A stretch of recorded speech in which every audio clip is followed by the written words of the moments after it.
Hey guys, we are in one more mini vlog. So ఈరోజు నేను ఎన్టీఆర్ గార్డెన్స్కి అయితే వచ్చాను. కొత్తగా మన ఛానల్ ఎవరైతే చూస్తున్నారో ప్లీజ్ సబ్స్క్రైబ్ చేయండి, అలాగే లైక్ చేయండి. ఇది వచ్చేసి ఎంట్రన్స్ అనమాట ఎన్టీఆర్ గార్డెన్స్ లోపల. And toy train, haunted house and table den ఇవన్నీ వచ్చేసి 100 రూపీస్ బిలోనే ఉన్నాయి టికెట్స్. సో ఈజీగా తీసేసుకోవచ్చు అనమాట చూడడానికి. అండ్ ఇక్కడ వచ్చిన తర్వాత వ్యూ చూసాను, చాలా అంటే చాలా బాగుంది. చాలా మంది ఇక్కడైతే ముస్లిమ్స్ అయితే విజిట్ అయ్యారు. ఫ్యామిలీతో పాటు పిల్లల్ని కూడా తీసుకొచ్చి చాలా బాగా ఆడించారు. అదే మన ఇంట్లో అయితే బయటికి తీసుకెళ్ళమ్మా అని అంటే అసలు బయటికే తీసుకెళ్లారు. నువ్వు ఇంట్లోనే ఉండరా, ఇంట్లోనే ఆడుకుంటారా అని అయితే చెప్తారు. సో జైల్ లాగా.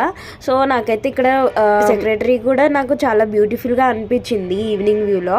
ఓకే అండి. అండ్ ఇక్కడ డెవిల్ డెన్ హంటెడ్ హౌస్ మాత్రం అస్సలు మిస్ అవ్వద్దు, చాలా థ్రిల్లింగ్ గా ఉంటుంది. పిల్లలు ఆడుకోవడానికి చాలా గేమ్స్ అయితే ఉన్నాయండి ఇక్కడ. ఐ హోప్ ఈ వీడియో అందరికి నచ్చిందని అయితే అనుకుంటున్నాను. నెక్స్ట్ వీడియోతో